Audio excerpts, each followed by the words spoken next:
ngaranna Abu Bakar Shibli nu kamari kula zarah kaditu nu di luhur nama beak urut perang acak-acakan tapi eta bakom Abu Bakar Shibli mah pohara jasa artina biasa bae sub ka jero diisna masya Allah lahirnya na tahun 330 belah ditu jasa 330 Abu Bakar Shibli. Nah iyalah Syekh Abu Bakar Shibli jada teh boga muridna teu kira-kira Imam Junaidil Baghdadi. Ambo tah boga muridna bisa hiber atuh sedeng. Aya di urang atuh guruna Golkar kabupaten, boga murid Golkar kecamatan tuh sedeng. Pas sama kos gitu mah. Abu Bakar Shibli boga murid Imam Junaidil Baghdadi. Imam Junaidil Baghdadi boga murid ngaranna Sasiri Sikti. Sasiri Sikti boga murid ngaranna Makrufil Qurhi eta barari sahiber kabeh. Iyalah Abu Bakar Shibli nya nama salila hirupna bogana serba hiji bae sorban hiji baju hiji carana hiji sendal hiji leuwih ti hiji cak yalla lain ahli sorga abdi boga tilu kos kitu Imam Abu Bakar Shibli ya Allah nya nama terus bae dagang teu eureun-eureun Abu Bakar Shibli koboker ngora nama di negeri Baghdad lahir di Baghdad ya nama lahir di Baghdad wa ansha bi Baghdad ngan belabah lemburna keur lahir mah terus nama ka kota terus boga toko kemudian nya terus bae dagang ngan nu dibawa ka imah mah eta duit jang kebutuhan pamajikan jeung anak doang sesana hasil dagang teu pernah dibawa ka imah disedekahkeun dijalankan. Ulah wakana naon etana bae tuturkeun. Etana bae eta tuturkeun tah. Moal aya hiji-hiji acan ku ari mah. Percis Kangjeng Nabi marham ummat sayyidina Muhammad. Allahumma anfa'na bima 'allamtana wa 'allimna ma yanfa'una wa zidna ilma. Wa kialan teman-teman dan caritakeun nabana Shibli satuhune Ki Abu Bakar Shibli. Akhazahu iku ngalapain Shibli apa halun hal fi maudhi maqasabatin dalam fi maudhi maqasabatin dalam bangunan maksabah fi baqiyatun min qasabin kang ikut tetep dalam maudhi maksabah tawi zakagarina kang tetep zabing qasab awi cek orang mah dina tempat awi teh saung lah agamen kasabin kata saking kasab kang pegat ya kasab bagama magang adag ya mau ya bagang adag ya Shibli agama magang adag ya Shibli alalai ataseg ya doma di maksabah Pada dagang anjing ya gosobalai piralin pirijling dalam sikile ya Shibli amata magamati ya Shibli minggalika saking mengkono gomalaya pada khalat qad mata katsirun minasubya bilhal teman-teman mata sabagang age minasubya kang tetep saking ahli supi kalawan hal cerita hal dina ilmu tasawuf beda-beda tetapi jelas cak di dia inda supya tawaridun yaridu alal galbi hiji cahaya anu nyorot ka jero hate min kasbi asrari zatina kabuka rahasia zat wa anwariha sakubaha kamari urang mekuari teh maca Quran teh nyaho kana rahasia Al-Quran. Urang salat teh nyaho kana rahasia salat. Urang maca Bukhari ucapan Kangjeng Nabi sa Bukhari sa Muslim teh nyaho kana rahasiana. Baca kitab-kitab ulama urang teh nyaho kana rahasiana. Boro-boro eta urang mah dangder bage teu nyaho kana rahasiana dangder ku urang teh diala digoreng didar teu nyaho kana hikmah jeung rahasia teh bodoh urang bodoh sangu kurang didahar dikonsumsi tiap kurang ngabutuhkan dia neker lapar teh nyaho kana rahasiana nyahona mun dahar sebe sakitu beberapa tah bodoh urang bodoh boro-boro kana hal cek ahli toriko dadahara nuku urang didahar ge teu nyaho rahasiana penting mah urang mah ayeuna lapar dahar geus sakitu ningkat. Wari orang ngobrol jeung ahli kedokteran. Ente boga pemajikan, boga. Kumaha ieu ente rumah tangga? Ya biasa-biasa lah. Biasa-biasa. Tahu kapan jeung Habib? Ente punya istri hari muda-muda. Gimana? Ya biasa-biasa. Ada apa, Bib? Ini anak bawa obat nih. Obat apa, Bib? Gowi.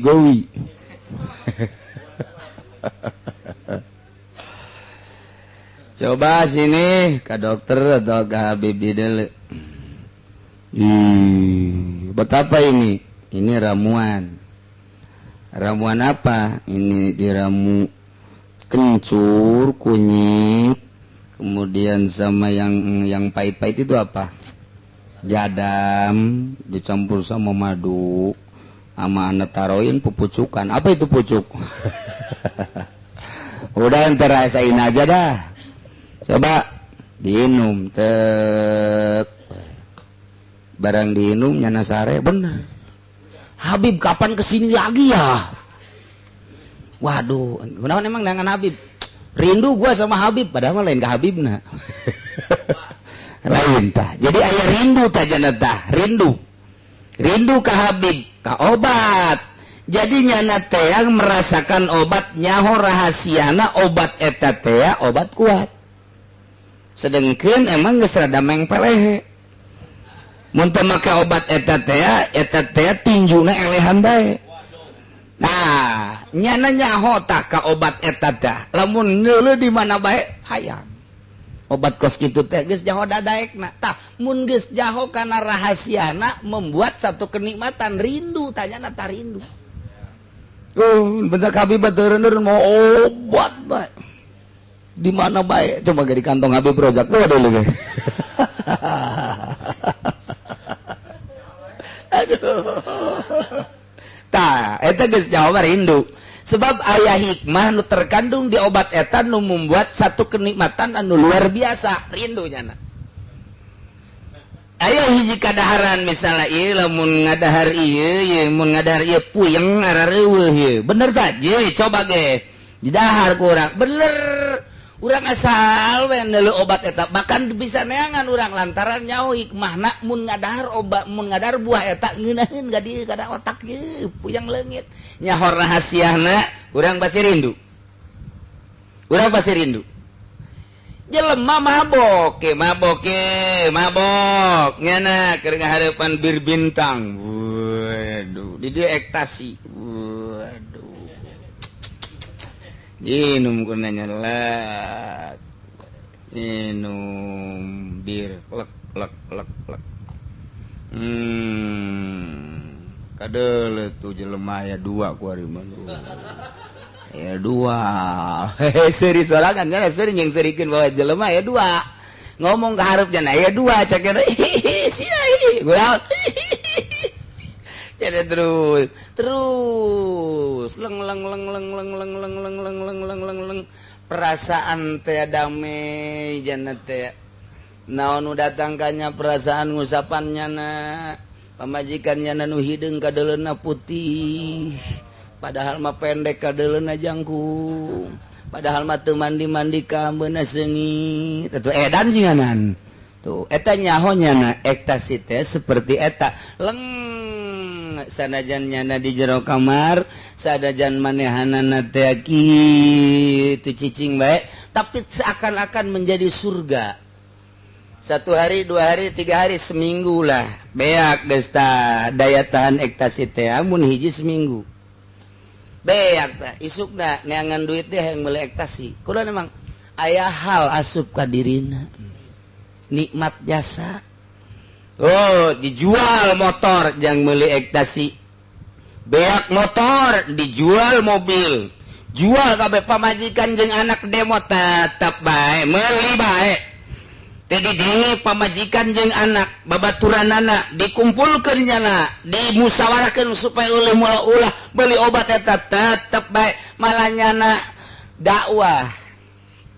ieu sia ka aing ngaulah-ulah koski karasak ku sia tah lamun sia nginung ngeunaheun ge ulah sok ka aing ulah-ulahan bere anakna hiji teh mulai geus cak anakna aja heubah urang ngadaran ekstasi berjamaah ya demo kabehan demo tinggal imbah hiji-hijina nu dihuni kunyana jeung pamajikan jeung keluarga demi kenikmatan ekstasi jual bae terlantar los kabehan jelema gitulah mabok ekstasi encan de opium leuwih keras deui opium mah tuh Masya Allah ditambah deui lamun ku heroin wah eta mah luar biasa teh mah tuh disuntikeun ka dieu teh seri sorangan jul edan sia nu edan edan kabehan morfin ku ari mah set sedot di dia getihna geus eueuh belah dieu di dieu setambah disuntikan morfinna disedot nikmat nyana ngadahar getih nyana seakan-akan aya di angkasa silahkan ge coba rasakeun di goblok boleh ditahan iyalah jelema nu mantak mabok kakara kubir bae ge bir teh paling rendah daya hayalna paling rendah geus bebeakan jelema lamun jelema geus nginum bir 1 sloki 2 sloki 3 sloki terus goyang di dinya tah naon gara sinden atuh duit ditenden di dia bener kan Beb disungut kan Beb bener-bener ya osok bantu eta jawara teh kos karena itu ngigelnan poho jalamu normal mah moal daek aju eta teh bujur sinden teh aduh panondari tarolol jasa aduh digeplok eta ku duit 5 juta poho di imah mah pamajikan jeung anak cerik tapi jada hiburan ngaranna menang ngejual motor isukan aya deui keliningan aya deui sinden di itu jual deui beak kabeh geus lantaran kadeda loba dikawin ku nyana sinden bari mabok beak bae geus kabeh eta kakarak bir encan ekstasi encan magadon encan deui rahib encan deui heroin encan deui afium encan deui naon deui tah ngaranna loba jasa tah geus karana itu di Indonesia teh loba jasa encan ganja macem-macem eta teh leng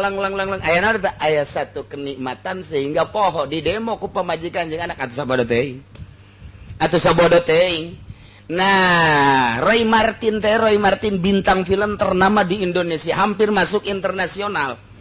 begitu banana masuk ke dunia narkotika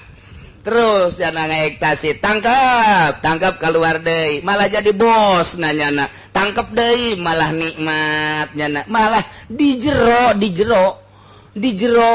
sel nyana teh mohon ka polisi ku polisi dicarekan dibere polisina keur babarengan jeung polisi babarengan ngagele di jero jeung polisi atuh polisi dah wae tolol teh eta emang tolol kabehan ya moal bisa lamun teu kerja sama jeung polisi mah di jero ngagele di jero ngaektasi atuh berarti kan eta pan lawangna jadi jaga ku polisi tapi pan di jero nya bisa jualan Roy Martin eta Masya Allah luar biasa nu kamari teh nu awewe teh urang Tangerang sakarang ngaranna tuh pan sia nyaho bae jarima segala aduh aing gua dasar kerja sama jeung sia meureun asal memang karena memang serboh eta dikotakeun jadi jarima akurnya sebab jarima teh dosa sebenarnya maknana tah eta teh geus kos kitu keluar jadi bos nah encan nu kamari nu urang luar negeri datang haju menang grasi teh sakarang ngaranna mau disebutkeun Allah ya Rabbi kitulah di Indonesia tah asal geus asup ka dinya tong geus carang anu cager di carang mun lain dibere hidayah mah ku geus kembali deui ka hidayah teh terserah Allah carita dunia raradutan oper jadi hayang ngeunah jalan pintas padahal nu ngeunah asli mah nu ngeunah asli kan kieu urang boga pamajikan sedang lah joreh henteu tapi geuli sedang ya sedang ya sedang jadi artina sedang teh kieu dideuleu ku nyana teh merenah sedang makana naon rapi jelema seungit bae kanyana sopan bae diajak tarung jam sabaraha oke bae eta kan ngaranna satu kenikmatan eta mah langgeng tah wajar engke ngeunah nikmat tamata kos kitu tah imah tangga artina imah weweg atuh cek urang wetan mah imah pageuh pamajikan cara ngreuneuh kemudian atuh kitu duit barareutuh bae ngeunaheun eta kos karena itu tah jadi ngeunaheun nikmat rumah tangga teh tah terus sabaraha taun bage aya dina kanikmatan eta kanikmatan sanajan kanikmatan majazi di Indonesia di dunia geus sedeng tah kuari mah pake jalan pintas nya teh hayang serba oper ngeunahna teh hayang leuwih pakelah narkotik seperti eta teh nikmat oper kuari ibadah wajar-wajar bae syariat bersyariat teh wajar eta teh geus kos kitu ge geus bagus jasa teh pemaksaan diri untuk sholat pemaksaan diri untuk puasa pemaksaan diri untuk zakat pemaksaan diri untuk haji dipaksa awak urang teh jacak nafsu mah embung sholat teh dipaksa jacek nafsu mah embung peuting hudang teh dipaksa henteu boga kanikmatan sholat teh henteu ngan dipaksa kos kitu ge di segi daek jeung pemaksaanana geus meunang nilai ti Gusti Allah geus meunang nilai ti Gusti Allah eta nu bari biasa kuari mah hayang leuwih maka jalan pintas thariqah ngaranna ninggalkeun dunia ninggalkeun makhluk ninggalkeun nafsu ninggalkeun setan make cara tertentu anu geus dikemas ku ahli thariqah mulai diawali ku tobat kadituna kemudian kitu qanaah syukur terus datang ka ridho datang ka sagagala teh geus dina ridho Allah bae jakabeh ge nu Allah ieu geus dipasrahkeun ka Gusti Allah kuari mah salat teh salat geus henteu dipaksa hayang sorangan ngeunaheun salat teh ngeunaheun nikmat salat teh nikmat hese nyaritakeunna maca Allahu Akbar ngeunaheun maca kalam ilahi teh ngeunah teh lain ngeunah cara kadaran sabulu-bulu lantaran nu maca kalam ilahi meruh kuari ruhna geus diurus ngeunaheun maca Quran teh nikmat geus henteu aya target tamat geus kos kitu mah nu penting mah nikmat jasa sakumaha ekstasi tadi ngeunaheun jasanya na bismillahirrahmanirrahim ngarasakeun heula bismillah kebal nikmat ngeunaheun tabarakalladzi biyadihil mulku wa huwa ala kulli syai'in qadir ngeunaheun awak karasa ngeunaheun kebal diitiku pamajikan apa deui mah jor hees je tak haji orang nurutan paingan lain ngarasakeun nikmat henteu aya target datang ka geus henteu aya ku ngarimatan pad ieu teh maksudna maca Quran hayang usul ilallah kuari geus usul ka Allah atuh geus ngeunaheun carang maca Quran carang naon bae nu kadola jadi kanikmatan naon bae nu kadenge lantaran asati Allah jadi kanikmatan naon bae nu kunyana dibaca jadi kanikmatan geus jana mah embung ngobrol-ngobrol nu karari tembung nya mah geus mu kajian disebut nu edan kajian teh aing mah sebab boga kanikmatan geus baju tilok di seseh nya mah awakna geus tilok di pandian dahar kumaha sakapanggihna bae geus bae geus ka Allah bae madzub ngaranna madzub teh perasaan ditarik di ka Allahkeun madzub teh kos kitu teh kang den tarik rasane maring Allah jadi geus eueuh rasa dunia geus eueuh rasa dunia aya geus Habib sok mamadzuban Waalaikumsalam kiai ini ana bawa yang madzub nih dari mana ini dari Semarang ini jarang dia keluar ini ke sini kok keluar ini memang pengen ketemu sama kiai aja madzubnya hilang atuh kali bukan begitu kiai ini mah luar biasa ini mah jarang ini mau kesini nih ini madzub ini nih oh iya udah tuh suruh duduk di situ iya balik ini harus dikasih uang dengan Asmaul Husna cenah ini pan madzub sih begitu maju makan anti dunia. Masa begitu tahu dia suka minta ongkos katanya. Jiblon kali. Ieu mah jeblon ya kajajadan ya. Habib tinggal Habib penipuan ya. Tah eta kos cara itu teh dijadikan usaha. Ka batur sia ngamaju-maju ka aing ngadu maju sia jeung aing. Naon sebabna atuh aing teu sia henteu. Atuh geuleuh tujuanna. Ulah sok ngaku-ngaku maju sia di aing mah dahar sia tah sakeur seseubeuna. Ngerokok sia sasebeuna ngarokok bae. Kok yang maju ngerokok ya. Blon. Keur nu ditangkap ku polisi teh pan ka dieu heula, datang marhaba bae, sebaran tujuan stop. Sakula. Bae kan ente nyetop lagi marhaba. Marhaba gua tiap malam Jumat di si marhaba. Enggak disuruh enggak apa marhaba penghinaan terhadap Kangjeng Nabi. Diuknya na. Kok Kiai enggak menghargai sama Kangjeng Nabi? Lebih gua menghargai tiap hari baca Quran menghargai Kangjeng Nabi daripada lu pakai jubah begituan. Menang saminggu ditangkap orang maling TV di pasar Kemis. Koraksia merentah dicarekan gue kalau di dia tah marhaba nggak usah marhaba namu aja dites gue kula lamun benernya naon ngagungan ka Kangjeng Nabi boga tingkah anu beda. Nah eta ulah sok di naon kitu ngara ditupak tipu biasa bae maning cara abi berojak bae kos kitunya nama jelema lain jin lain sakit kitu na bae atuh nya Bang. Iya tuh tenang bae ngerokok itu. Oh salah aja waktu. Iya tuh kumanya na bae geus segana dunia nu nyana eta panjana mat. Naik mobil ge rek mayar jeung nyana. Atuh kalem bae nya mat. Kenek ge sieun ka Habib Rozak. Habib Rozak naik mobil ke Jakarta, kenek teh daekeun menta. Lain hebat Habib Rozak lah sieun pajar. Pajar ti Gunung Garang turun. Masya Allah biasa bae sih biasa. Deuh kadeuleu ieu jelema luhur jeung handap mah teu kudu kikituan. Mantap kuari kajahoan. Aya nu di Pasir Gadung nipu Habib, aya nu di Ciku babeja ka kula, aya ustad boga HP hiji-hijina, boga duit sakitu dipenta ku Habib dipaksa dari Jakarta cenah Habibnya buang kawarah merentah Habib. Ainya nang HP ai eta ustad anu HP-na dicokot ku ari ceurik bae coba pengkhianatan bae eta kos kitu. Nah naonan eta ku ari ngaji ustadna sial aing tah cenah. Atuh biasa bae pada sok udah ieu. Tuh jelema ku ari geus datang. Ye ka usul ilallah. Geus nyaho kana rasana salat.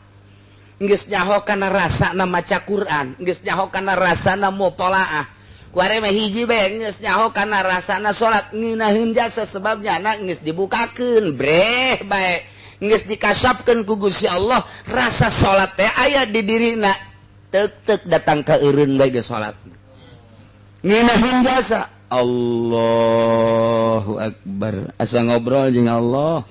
Sedengkeun boro-boro ngobrol jeung Allah jeung sarwi tiga nikmat jasa. Nu dihandap acung-acungan bener tah. Batak abi batilok angge salat tahajud nah. Asal ngacung nu handap milu ngacung. Aduh ya Allah ya Rabbi. Oh. Sebab bener geus dibere kanikmatan ku Allah leuwih ti batur. Salat teh lain cara salat batur aya hiji kanikmatan nu batur moal nyaho. Sakumaha obat kuat nu kunyana akur jeung nyana. Begitu dibere obat kuat batur mah teu akur tapi kanyana mah akur. Nanyakeun deui. Aya deui kopi celeng. Nah eta ge sarua beuli ta kopi ceng. Kula ge nyaho ngaran teu nyarupa eta. Ta eta teh cenah asal geus ngadahar eta bae eta henteu eureun-eureun. 24 jam kieu bae atuh pegel tah mah. Teu bareresnya seueur negara jadi kos karar ieu. Tah nu geus akur ka dinya geus nyaho kana kanikmatanna atuh neangan deui kajian teuing mahal ge. Pohonya na. Aya nu nawaran di telepon ini di sini ini ada. Itu di mana itu? Di Sukabumi. Ini jam berapa ini? Jam 5. Iya dah udah ntar saya kesana. Itu kemalaman. Biarinlah kemalaman juga demi celeng. Tengah hujan tengah gitu terus baik lawan sebab dah ayah hiji kanikmatan diburu kunyana salat teh salat hiji kadikmatan baginya anak nu geus dikasapkeun ku Gusti Allah hiji-hijina gerakannya rahasiana hiji-hijina bacaan dibere rahasiana ku Gusti Allah berarti dibere hal ku Gusti Allah iyalah tadi waridun yaridu alal qalbi min kasfi asrarizat atuh geus geunah da salat teh Allahu akbar grokeun ge grokeun teu daekeun kita eureun salat tak moal daekeun tah kijuret deh kijuret makna ge datang ka greget makna ieu kijuret teh daek digerokeun ge kitu Allahu akbar geus dikubah ge Allahu akbar geus ngeunaheun jasa digerokeun yeuh emak yeuh nyana andahan ka Gusti emak Gusti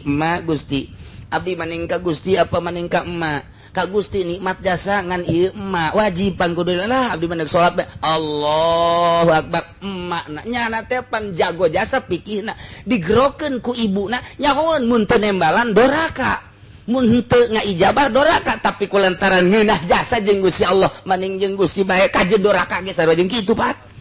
tetep Allahu akbar teh tibalah sumpah emakna ulah waka dipaehan tah anak aing ngaran jured lamun can kena fitnah tuh doa ibu Pan luar biasa Pan ulah sembarangan mantak naik mobil teh kudu make doa ibu engkena bahagia kadituna merdeka engke kadituna ngeunaheun aju ka kulona naik abah di budi kaditu dedi aduh teu beres jasa tah ieu geus dibere hal nikmat salat nu mancak aya jelema maca Quran teh eureun-eureun padahal mah maca Quran lalaunan henteu aya target tamat Bismillahirrahmanirrahim kadang-kadang balik deui nyaho bisa eta doang Bismillahirrahmanirrahim tapi nikmat lain deui kanyahoan jelema geus boga kanikmatan ibadah beda urang ka Mekah hiji jelema diuk bae atau salat kanyahoan atawa urang ka makam di mana ye ampel atawa ampel mah hese lah teu kanyahoan jakos kitu teh sibuk atau di Cirebon atau di mana di Sunan Kalijaga di Banten dilirik bae ku urang beda babacaanana kitu tingkahna terus bangun teu mireungeun teh bangun teu mireungeun ka situasi nyana bae boga kanikmatan manan kitu ge nyana bae set mun zikir-zikir bae tapi beunta biasa terus dihilingkan healing biasa ngan hajudar deui bangun oh berarti beda ieu kajian kumaha ge di mana bae kobot terutama di Mekah jeung di Madinah maka ciri jasa jelema lain deui teu salatna diukna maca Qur'anna teu ngaganggu batur kira-kira ngaganggu nyanana pindah lain deui tapi kadeuleuda bangun nikmateun jasa salat teh ciri bae boga rasa teh nu kos kitu kayak kebal-kebal mah embung tah di nu kos kitu ge embung di tengah embung lah mending jauh bae di Madinah ge di juru asal ulah ngaganggu batur embung kaganggu ku batur embung kajen teuing rada jauh ti raudhah ge asal jauh bae mun di Mekah mah mun geus macet jasa neangan bae nu sepi lah nu rada ringan ngeunaheun embung kaganggu embung ngaganggu sebab naon aya hiji kanikmatan Jabaitullah mah di deukeutan kitu ge aya hatena ka imah mah ka imah bae aya hatena di imah batu di padahal mah keur muteran Baitullah kunaon tuh hatina ka eneng padahal mah nyana keur tawaf eneng aing ieu sanu ngurusan blon teh coba di hareupeun Baitullah ka eneng tah itu sadajat jauh ka Baitullah ai ka Allah mah deukeut Baitullah teh baca cek Imam Ghazali aya jelema di hareupeun Baitullah ai hatena mah di imah aya jelema nu di imah tapi hatena di Baitullah atuh geus bae kos kitu urang mah nya jauh ka Baitullah nya jauh rarasaan ka Baitullah atuh emang potongan urang mah kos kitu potongan sekupi kita gol kari mah urang mah eta datang nikmat peuting udang nya jam 1 nikmat jasa ieu tahajud kabayang ku nya rada loba ieu bakalna ieu tahajud ngeunaheun jasa pemikirannya kos kitu udang jam 1 teh nikmat loba bakal menang salat teh nikmat jasa ieu urang mah lain pan hudang yo karek jam 1 atuh angel ieu bisa hes deui ieu mah beda kan pemikiranana begitu hudang jeung 4 nah ieu mah rada sedeng ieu loba teuing ieu sakieu tunduh asana aing ieu tah kos itu pikiran nikmat asana mun maca Quran berjuz-juz ngeunah ieu atawa kan nikmat ekstasi teh tadi hal datang tah bagi jelema nu geus kakenalan ku hal hese atuh dek dikukumahakeun ge sebab teu bisa dikajahokeun ku urang rasanyana sebab teu bisa ditotor ku urang rasanyana nyana mah kahujanan kaanginan ge nikmat bae beurang jeung peuting teh jana mah ngeunah bae gering jeung sehat teh nyana mah nikmat bae geus teu katotor ku urang nah ieu lah dongeng aya hiji jelema anu geus katarajangan kadatangan ku hal ngaranna Abu Bakar Shibli nu kamari kula zarah ka ditu nu di luhurna mah beak urut perang acak-acakan tapi eta bakom Abu Bakar Shibli mah pohara jasa artina biasa bae sub ka jero tiisna masya Allah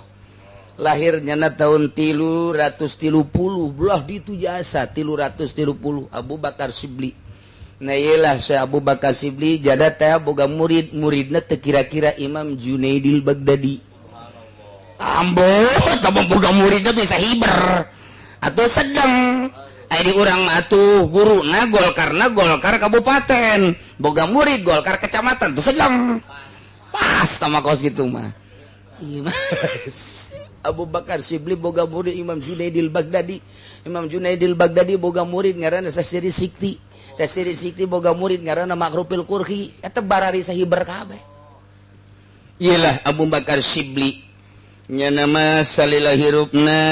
bogana serba hiji bae. Sorban hiji, baju hiji, carana hiji, sendal hiji.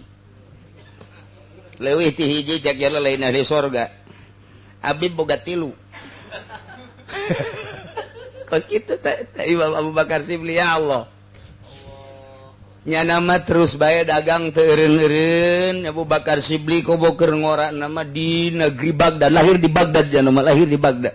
wa ansha bi Baghdad ngan belabah lemburna keur lahir mah terus nama ka kota terus boga toko kemudian nyana terus bae dagang ngan nu dibawa ka imah mah eta duit jang kebutuhan pamajikan jeung anak doang sesana hasil dagang teu pernah dibawa ka imah disedekahkeun dijalankan. Ulah wakana naon etana bae tuturkeun. Etana bae eta tuturkeun tah. Moal aya hiji-hiji acan ku ari mah. Percis Kangjeng Nabi muntas gariung di mana-mana ta eta teh memeh dibawa ka imah dibagikeun heula ka santrina. Abu Hurairah nu sok mapagna dibagikeun. Jadi berkat teh carang dibawa ka imah ngan kabutuhan jang pamajikan doang. Coba jangan kieu nu kitu. Jangan kieu nu kitu. Boro-boro kitu puguh tidak dibagikeun henteu. Ieu mah bagikeun bae teh jang kiai anu kiai atuh jang tetangga-tetangga. Dicokotan deui kunyana duit sholawatna. Blon teh. Nah indek nuturkeun Imam Abu Bakar Shibli moal katuturkeun. Geus urang mah cinta bae lah. Cinta tapi aya bae lalauna nu nuturkeun mah henteu 100% ge atuh 50 henteu dina jihad eta na ge jihad naonna sajihad bae. Ka kumaha tah Abu Bakar Shibli begitu banehanana dibere hal ku Gusti Allah nyana henteu pernah hudang kieu salat ge henteu pernah hudang embung bareng ku nikmat-nikmatna diuk bae nyana teh molotot bae Abu Bakar Shibli teh ngeunah amat sakana pohara kangeunahan teh asa bareng jeung Allah dunia geus teu kadeuleu ku nyana kededengian kabeh nu aya nu kadeuleu ku nyana zikir ngeuleuh naon bae nyebut Allah ngadengen naon bae Allah kadengena geus aya di tengah-tengah Allah bae iyalah nyana teh keur dibukakeun ku Gusti Allah rahasia zat Allah eta teh geus datang ka rahasia zat mah geus datang ka rahasia zat eta geus kaliwatan asma jeung sifat ai kakarak datang ka asma jeung sifat bae ieu teh encan ekstasi leuleutikan lah aya anu ekstasi ge tina asma Allah aya tina sifat Allah ngan eta teh encan datang ka zat mah teu diangkat jadi kutub mun geus ekstasina dina zat Allah kutub karang jadi nu diangkat jadi kutub lamun encan asrori zat lamun geus datang ka kasfi asrori zat kakarang jadi kutub ai sifat bahkan urang ge bisa diraba-raba kebal ke dizikiran diraba aya setik net bae asa didengekeun sifat manjing tah ka urang asa dideleukeun aya tah ka urang ge aya neran setik asal diondang bae ku Ki Golkar eueuh deui sifat afal Allah aya kadang-kadang afal Allah wallahu khalaqakum bima ta'malu wa ma ta'malun. Allah teh ngadamel aranjeun kabeh jeung pagawean anjeun kabeh. Urangna didamel ku Allah, pagawean urangna ge didamel ku Allah. Ditapakuran ku urang di muraqabahan. Ji, atuh diuk urang teh pagawean Allah. Ji, atuh nangtung urang pagawean Allah. Ji, atuh babacaan urang pagawean Allah. Nu kaluar ti pagawean Allah. Atuh berarti aing teh bareng jeung Allah. Ieu mah keur carita sungut, kuari diasupkeun ka jero hate melalui tapakur jeung muraqabah bakal nempel jadi urang ku carana. Tapi urang kunaon sembarang ieu mah keur carita bae. Ka di ieu mah kitu deui. Edan sia. Ulah ieu mah keur dongeng doang, ieu mah keur dongeng apal Allah engkeuna bakal karasa. Teu meunang urang kikituan sorangan kuari teu meunang. Eueuh nu nuduhkeun ieu mah keur carita surah. Urang kikituan sorangan encan datang urang make la ilaha illallah lama budak bihakin kuari kos kitu atau edan. Mungkin lagi ya ditanya ke pemajikan kaje eta diuk bae jeung Allah ieu keur diuk jeung Allah puguh eta di hareup kopi eta lain kopi Allah ieu pan di cenah salaki barang ngaji di Cilongok jadi kieu asana meureun ngajina lain kaki uci ka Habib Rojak meureun ieu mah ya jadi kabawa edan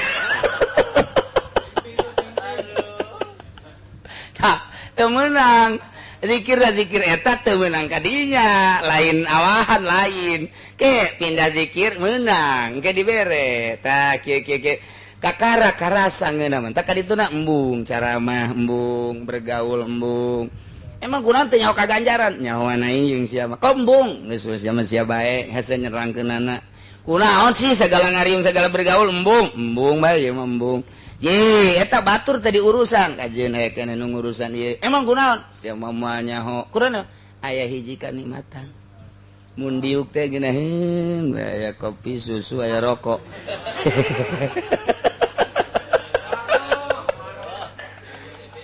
Aduh, ngomong ka mana? Hate ka mana? Da moal ka udah atuh sebab eta mah hese dijabarkeunana.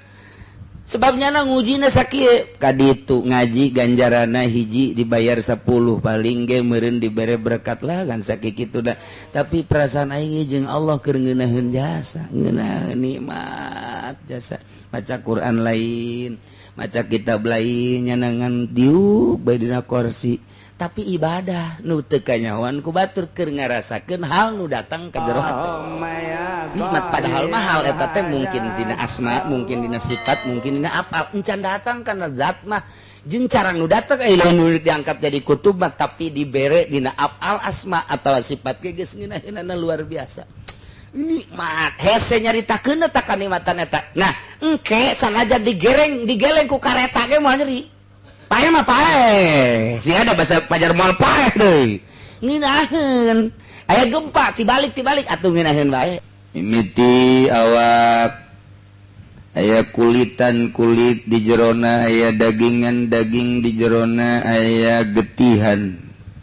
Didinya aya ruh ngaranna ruh nabati butuh kana dahar-dahar nginum-nginum jang kekuatan jasad. Saluhureun eta aya ruh hayawani, saluhureun eta aya ruhur ruhani, saluhureun eta aya ruhur rahmani. Jadi opat aya ruh. Lamun tadi matilu ruh mun geus datang ka waliun min auliyaillah ruh. Jadi berarti opat ruh sempurna disebut arwahul kumal, ruh kamil. Etalah nu bisa mukamil. Ruh anu kamil bisa mukamil. Ruh nu sempurna bisa nyempurnakeun. Mursyid ngaranna. Disebutna arwahul kumal. Cik ada macana ulah kuman. Kumal. Jadi geus sempurna tina ruh hayawani, ruh ruhani, ruh rohmani na geus sempurna. Warid nyulusup teng ka jero qalbu untuk merasakan sifat-sifat Gusti Allah, asma-asma Gusti Allah, af'al Gusti Allah. Urang mah kuari dibahas bae can karasa. Geus sering urang ngabahas urusan-urusan af'al Allah. Fa'alul lima yurid berarti ieu teh kabeh pagawean Allah tapi ngan datang kalisan doang. Wallahu khalaqakum wa ma ta'malun. Urang teh jeung pagawean urang nangadamel Allah. Tapi urang nyaho teh ngan sakadar di lisan can karasa ku urang. Encan karasa bahwa urang dilempangkeun ku Allah. Sakitu didedet-dedet ge ieu teh teu karasa tamah hayal. Jadi can dibere hal urang ku Gusti Allah tetep moal karasa. Sehingga eueuh ketenangan. Urang lamun geus dibere hal ku Gusti Allah, urang zikir mulai jam 1. Teu boga perasaan ku kumaha hayang dunya teu, hayang mulya teu. Hayang agung teu ieu mah. Ieu mah zikir teh lillahi taala be Allah nitah zikir. Kemudian genang Allah zikir teh mulai urang zikir. Dulu zikri la ilaha terurusuhan zikir teh geus bae sesuai jeung aturan la ilaha illallah la ilaha illallah la teu boga rasa diri du zikir teh Allah la ilaha illallah Allah fa'alul lima yurid wallahu khalaqakum lima ta'malun la ilaha illallah dicekel mah dicekel tasbih tapi teu maksud gitung menang sabaraha ieu teh besi menang 3 haju tunduk.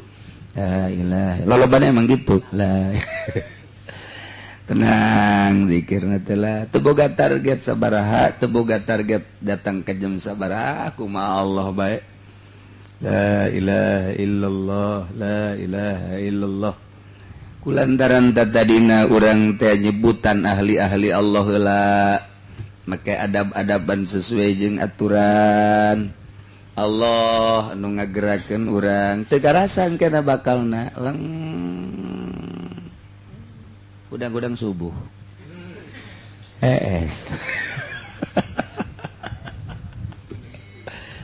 ieu mah lain leng tiget di mana kumaha ngeunah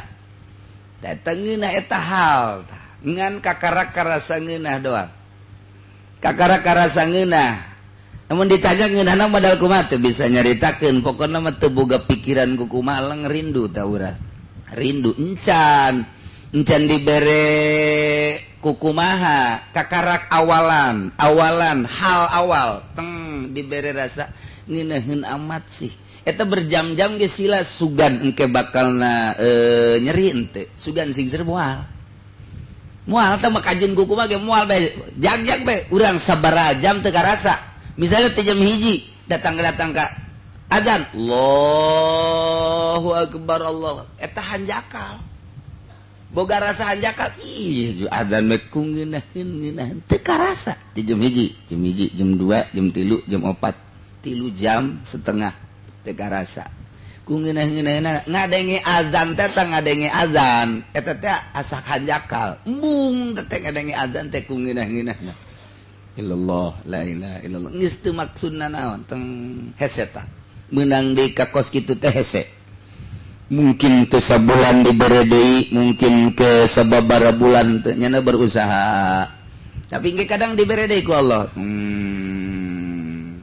kayak geus sering dibere kos kitu teh terasa asma Allah teh aya samiun alim keur didengekeun, keur dikanyahokeun, keur didelekeun. Ieu teh terasa kos lautan. Laut ilmu Allah, laut asma Allah, laut basor Allah. Geus teu daya teu upaya.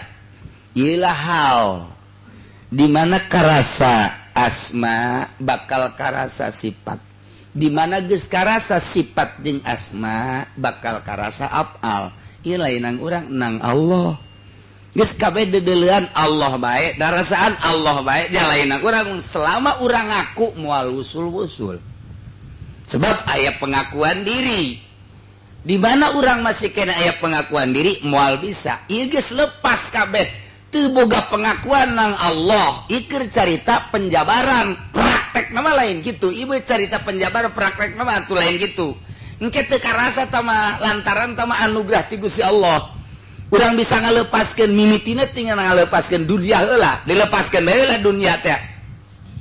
ja dunia mah dipikir teu dipikir sakitu bae dihayal teu dihayal sakitu bae diteangan teu diteangan sakitu bae artina sakitu bae urang boga kepercayaan japal kolam geus anggeus kolam utar atur pembagian ieu harta urang di teangan ai aturan megana sakitu mah ti lauhil mahfuz sakitu bae teu di teangan ge dasar dek loba mah dek loba bae jafal kolam jadi urang teh kuari dek naon pukar pikir ja geus beres pembagian rezeki urang ka urang milik urang ka urang teh geus anggeus geus atuh tanu nu bisa mah atuh dek naon dipikiran geus anggeus pembagian Allah di lauhil mahfuz tinggal kuari man dipeta-petakeun ku Allah tah poe eta tah poe eta tah poe eta tah dek naon deui tak boga keyakinan anggeus atuh ka Allah keun ayeuna mah tek ieu mata kicep nang Allah ceuli nang Allah napas di jero urang aya ruh nang Allah dibersihanana ge ku Allah urang teh kan boga kahayang dong kembalikeun ka Allah ilallah minallah fillah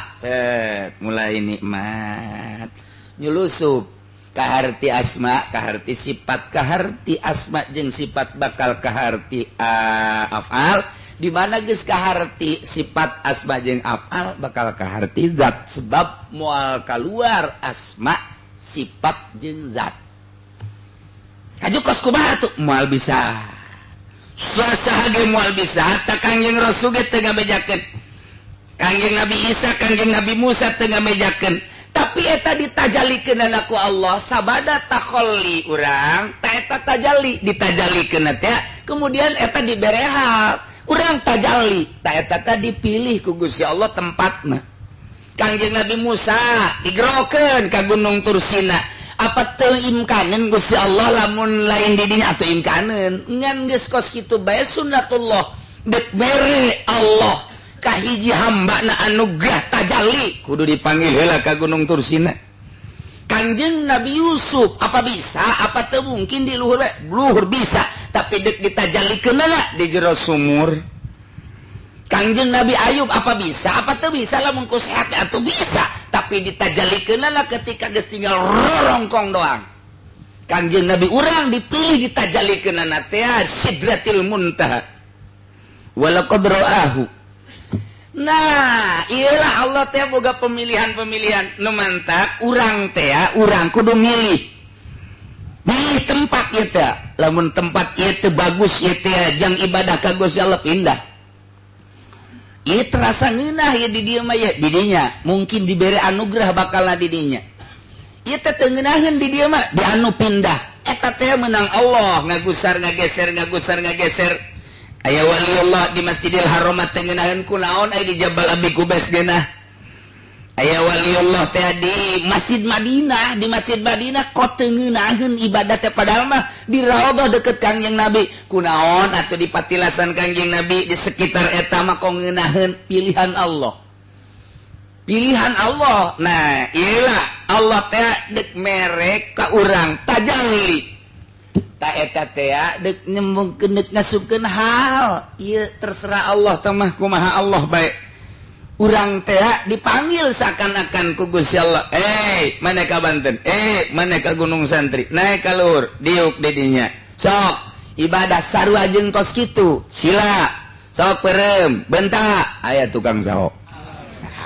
tajalli tah bener gede deh susuna tah tajalli tah Allah nang Allah gusar geser hakikat mah Allah tiapan ge berangkat sia ka ditu ka Mekah berangkat ka Madinah berangkat ka Irak berangkat ka Iran berangkat nang Allah utar atur di satu tempat Allah mere sesuatu nu indah luar biasa nu teu kanyahoan ku batur rahasia Allah paingan diberangkatkeun horeng dek mere eta anu sulit terulang deui ta eta teh selalu kitu bae Gusti Allah ieu di imah bae ge sarua bae di imah teu puguh teu garuh udang padahal mah tilok hudang jeung hiji mandi sarua jeung kitu okos gerakan urang padahal nang Allah wudu salat eta teh cek Allah teh salat ngan teu beunang dihayal-hayal kitu aing keur ku Allah keur dititah ya tuh ngahayal edan teu siang kana ka ditu ulah seakan-akan kos kitu sebab wallahu khalaqakum wa ma ta'malun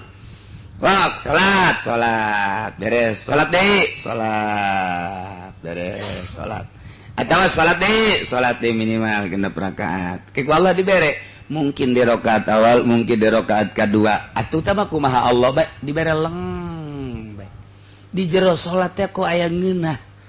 di jero salat teh aya ngeunah rahasia Allah dibere ku Allah jicipan eta mah rahasia Allah mungkin ka ul kiai mungkin ka ustad mungkin ka pedagang mungkin ke petani mungkin ke karyawan atau kumaha Allah bae nu neuk merena mantek aya kiai teu ngeunah-ngeunah salatna tapi ngadenge aya hiji karyawan abdi dipasieun ke ku nikmat ieu teh rahasia Allah anugerah ngan coba datang deui henteu kos kitu bisa deui henteu kadang-kadang sulit teh nah ieu keur carita nyulusup hal di mana geus aya hal nah ieu tadi teh hal teh waridun yaridu alal qalbi min kasbi anwa asrari dzat wa anwariha keur carita Imam Syibli Abu Bakar Syibli mun urang geus ka Baghdad karasa kadeuleu gambaran makom Imam Abu Bakar Syibli kitu luar biasa nah anjeunna dibere hal ku Gusti Allah diciwit teka rasa digebugan teka rasa digolok teka rasa bata bentak bae henteu naon kitu ngaranna henteu tunduh ceuli dedengian lain dedengian nu ieu lain dedengian nu ieu lain dedengian ieu suara mobil suara teh teu kadenge jadi pindah tak ketika aya hal teh dedeleuan lain nu ieu dedengian lain nu ieu aambean lain nu ieu jadi ngageser padahal jelema di dinya mun sakira-kira dicabut teteh halna teh biasa deui ketika dibere hal di dinya kele jelemana tapi lain dedengian lain nu ieu aambean lain nu ieu dedeleuan lain nu ieu jelemana di dinya kene masyaallah boro-boro keur carita alam kawalian alam jin urangna di dieu tapi ternyata dibukakeun ku urang ku Gusti Allah di alam jin atuh asup urang ka alam jin biasa kadeuleu alam jin teh kadeuleu istana kerajaan dan lain sebagainya di alam jin ieu mah lain alam jin alam hakikat tah Abu Bakar Syibli teh teu karasana naon geus mang poe-poe teu sare sababaraha poe teu sare teh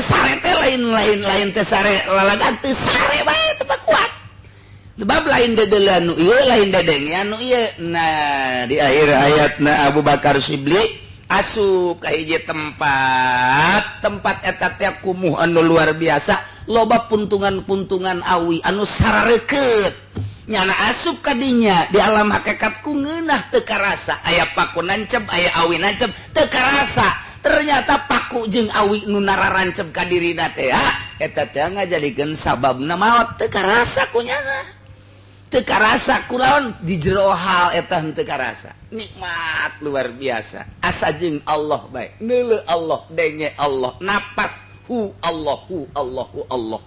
Allah jadi geus gahiji teh nah ieu moal karasa tah lamun geus kos kitu urang paeh ge teu karasa hayang paeh ge tamun geus datang ka dinya teh lolobana waliullah teh ngadoa hayang paeh nikmat jasa sebab kapanggih jeung Allah geus usul berani di jero kubur ge nang tangan malaikat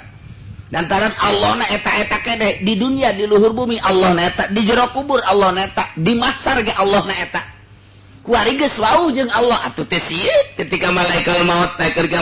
maut menjemput nyawa saya malaikat maut deuk naon deuk nyambut nyawa lain ti kamari angel amat sih carekan malaikat maut kira-kira aya tuh curug nyarekan sagala tuh gegeraan hayang geus ka geura usul ka Gusti Allah hayang geura kapanggih gitu hayang geura kapanggih jeung Gusti engke di kuburan ge ditanyaku malaikat Munkar Nakir man rabbuka tuh tanya sia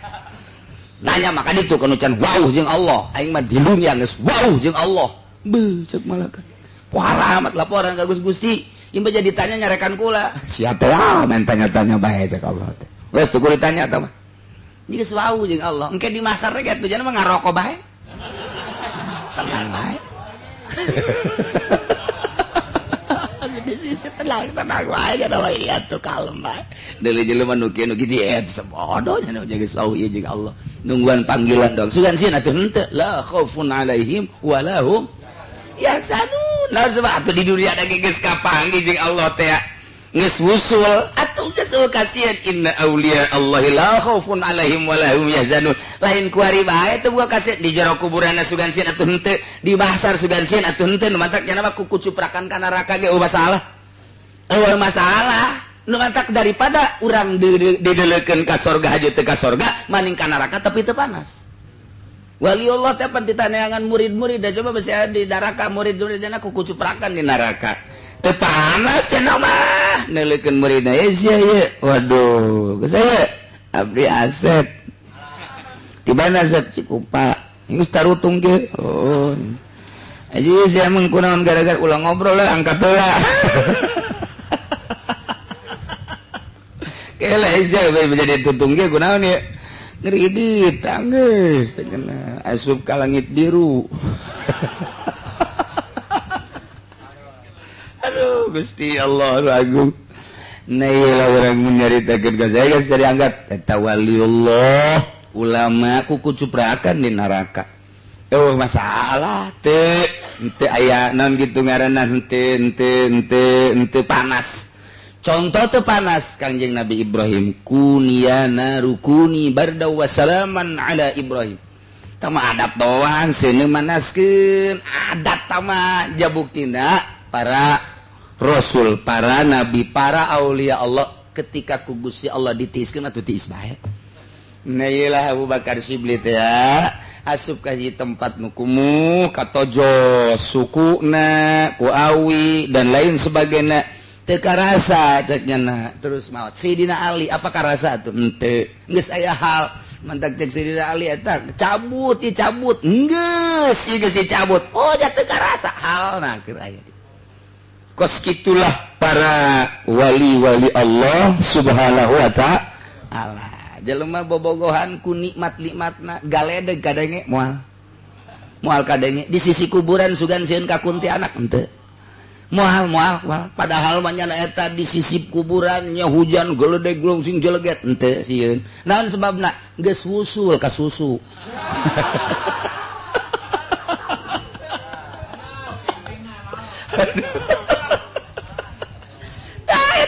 itu cerita dunia dicontohan ku dunia deh ilmu uzuran ruhani masya Allah geus leuwih ti segala rupa ruhani mah hese ngagambarkeunana lantaran kanikmatan ruhani mun dibandingkeun jeung kanikmatan jasmani mah eueuh tai kukuna acan ketika hiji jelema diberengeunna salat ukur ku barang dahar ukur ku pakaian ukur ku kendaraan ukur ku awewe moal bisa ka ukur eta kakarak dibere awalan geus ngeunah nu mantak makin ka ditu makin sono lantaran geus dibere nya sabodo aing mah geus deg Allah bae makin sono jeung Allah andai kata dituturkeun teu bunga ditinggalkeun teu sedih sebabnya mah geus dibere anugerah ku Gusti Allah nikmat ketika salat nginaheun ketika maca Quran nginaheun ketika zikir ji malah mah ribet loba jelema teh ribet cenah mah ribet aing mah geus pokona mah cak aing mah jeung Allah bae mun bisa mah ngan nyana kembali deui nang Allah ngagerakeun ja dititahan ka dieu henteu tapi datang diundang henteu tapi datang oh berarti mah tinggal kumaha urang narimana nyanggakeun sadayana ka Gusti Allah hakikat nama nyana teh tak embungeun naon sebabna ribet jeung jelema mah ribet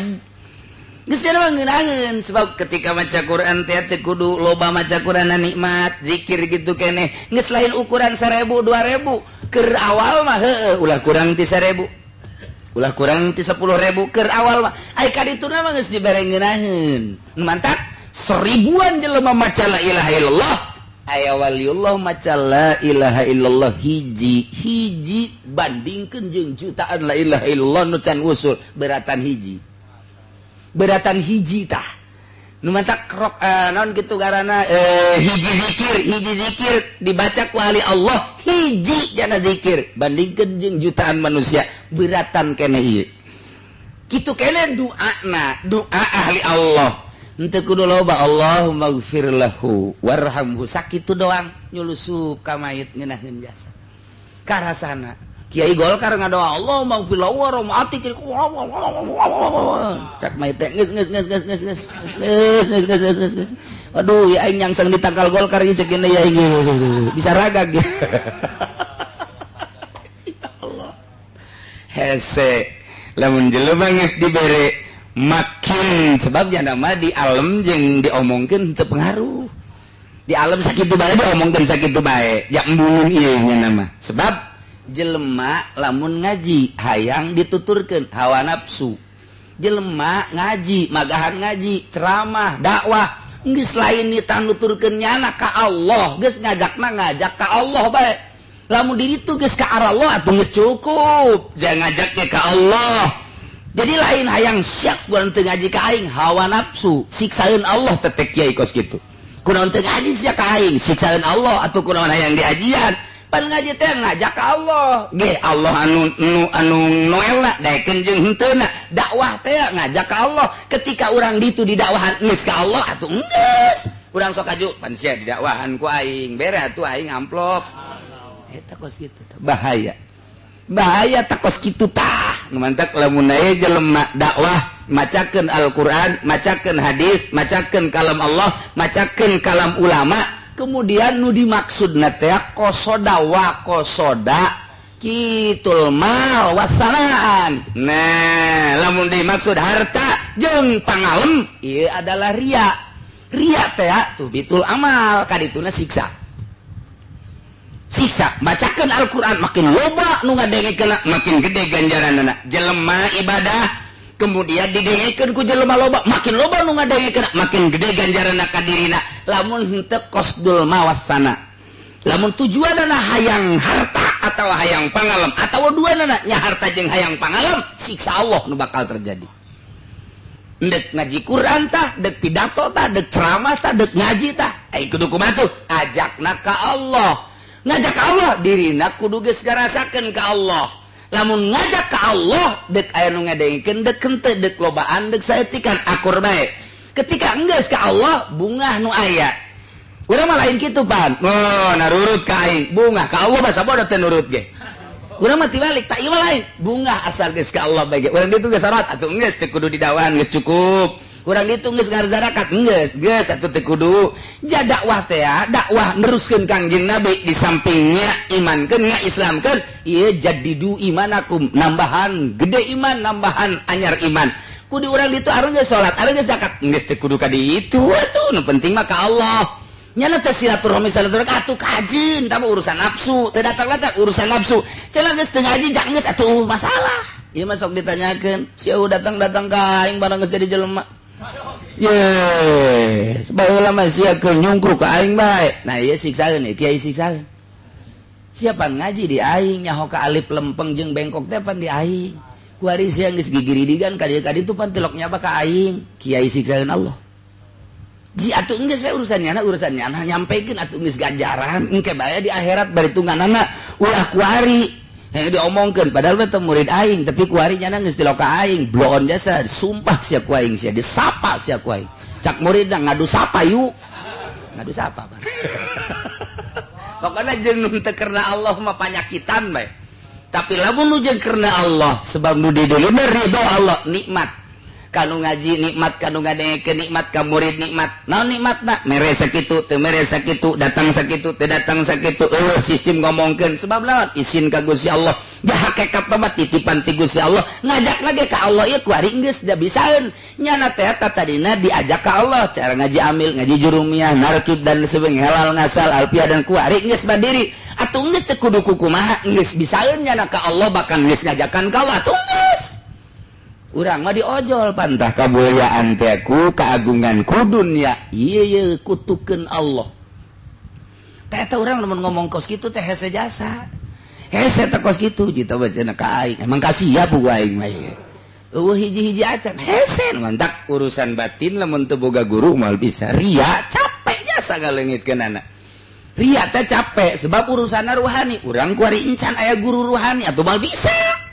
sanajan dulur-dulur supaya ikhlasnya sebab urang teh wa umiru illa liya'budullaha mukhlishina lahuddin tah caki podoli teh kos kitu dari ceramah tah mukhlishina lahuddin pugunya na berangkat ka ditu na hayang amplop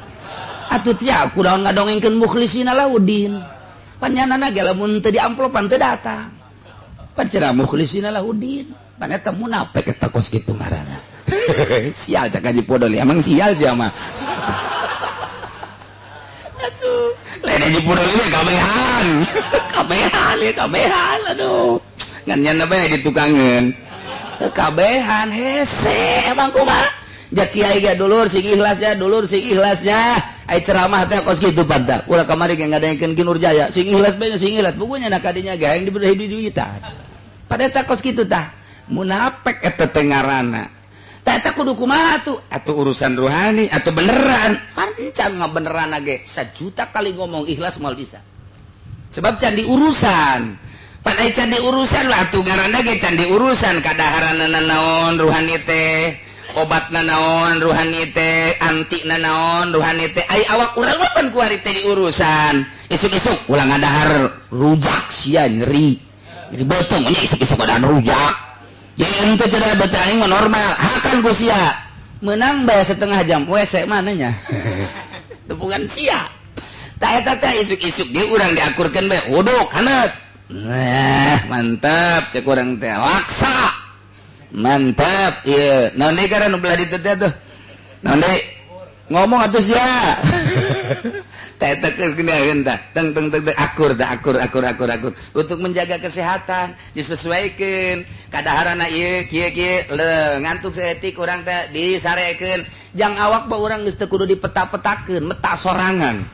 mentek cek Imam Ghazali cek Imam Syafi'i seluruh imam pamarentah teu urusan dahar rakyat bakal dalahar bae sebab naon kebutuhan masing-masing ulah diurusan coba urusan dah neangan bae aya sangu dangder hui naon mantang jeung mantang eta kene bakal sebab kebutuhan sorangan ja anu kudu urusan malah urusan dahar rakyat mah urusan statistik urusan politik urusan birokrasi duantak nu jadi pemerintah teu kudu kiai nu bener utar aturna urusan jang urusan perekonomian jeung perpolitikan sanajan cicing dimui ari teu becus mah kiai cicing dimui teu becus atuh acak-acakan bae teu kudu kiai majelis ulama teh ngan sakadar ngaran doang nu penting mah bisa birokrasina sanajan lain kiai sesuai jeung aturanana jadinya nama urusan kalurusanana dina kitu urusan siasatna ieu salurkeun ka dieu ieu ka dieu teu kudu kiai acana kiai bae atuh leuwih abdul asal leuwih kudu leuwih bisa ternyata diuk di dinya leuwih ambruk atuh pecat kiai ganti ku si peot teh dinya teh tah kos kitu nagara teh sebenarnya mah kos kitu ngan dikira-kirakeun kiai lantaran dititipan ilmu bakal leuwih bagus asup ka DPR jadilah bupati ternyata ambruk sebab naon dikendalikeun ku Yahudi di negara urang mah nah kitulah nah ye balikan deui ikhlas teh ya bagian rohani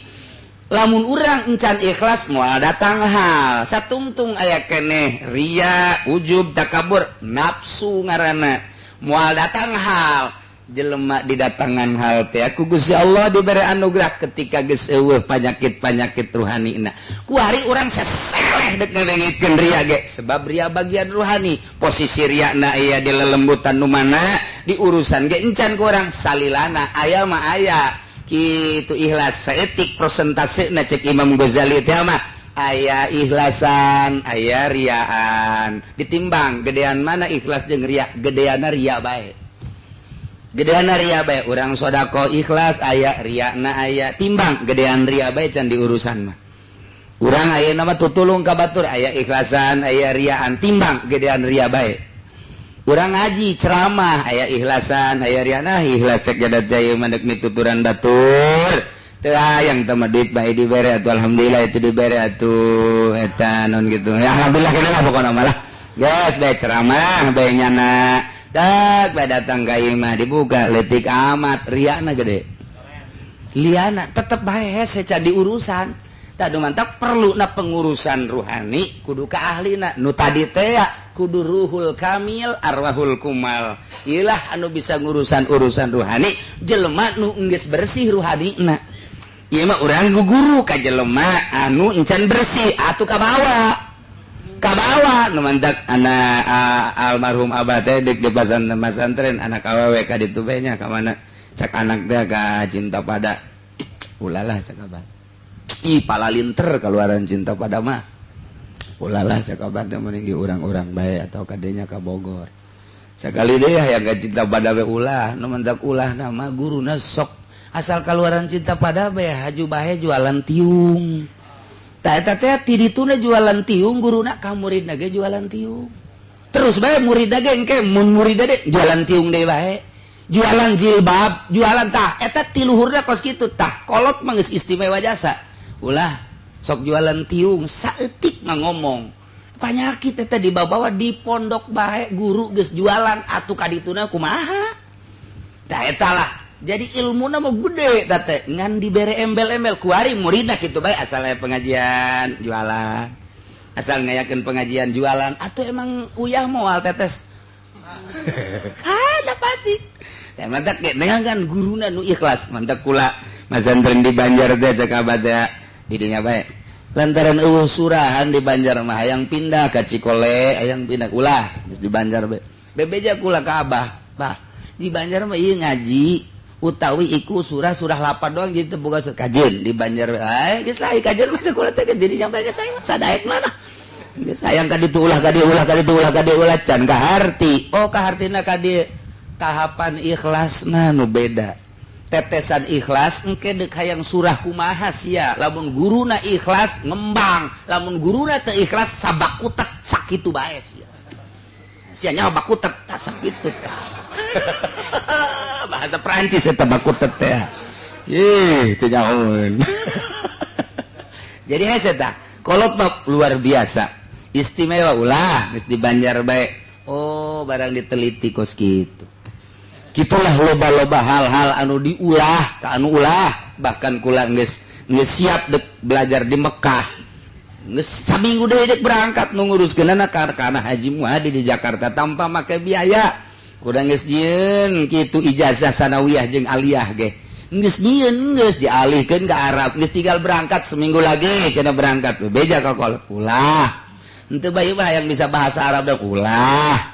coba barakali geus ulah gede ka kuari ijazahna di itu ngendek bae anakan bisa meureun dicokot henteu ku kula kalau boga sanawiyah jeung aliyah teh boga sadajan teu sakola eta meureun teh blonda aduh masyaallah wallah alam kuari itu di mana tadi cokot jajak Abah ulah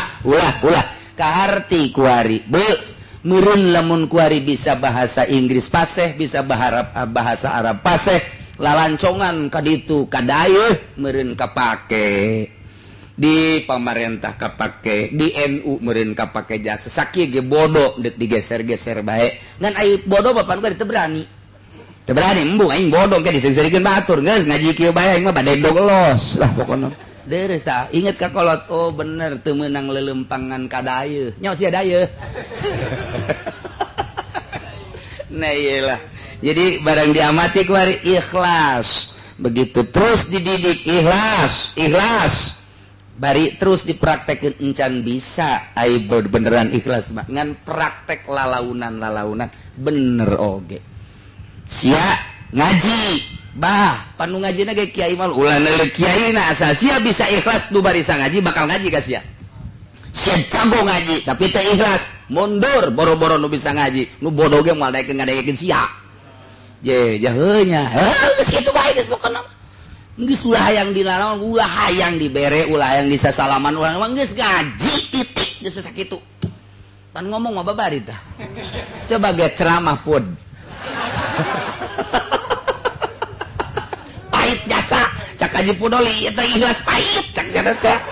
deui mun teu kempes ban jeung teu kurang bensin mun kurang bensin pada teh pahit jasa lain pahit ketir tah mah nah iyalah diurus coba ieu mah sakadar bayangan sebenarnya mah bahwa urang horenganan encan urusan batin ternyata di mana can urusan batin horeng ibadah urang TK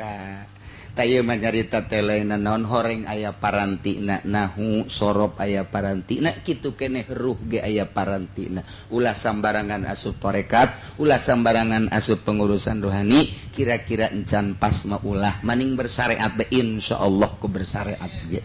wallahu a'lam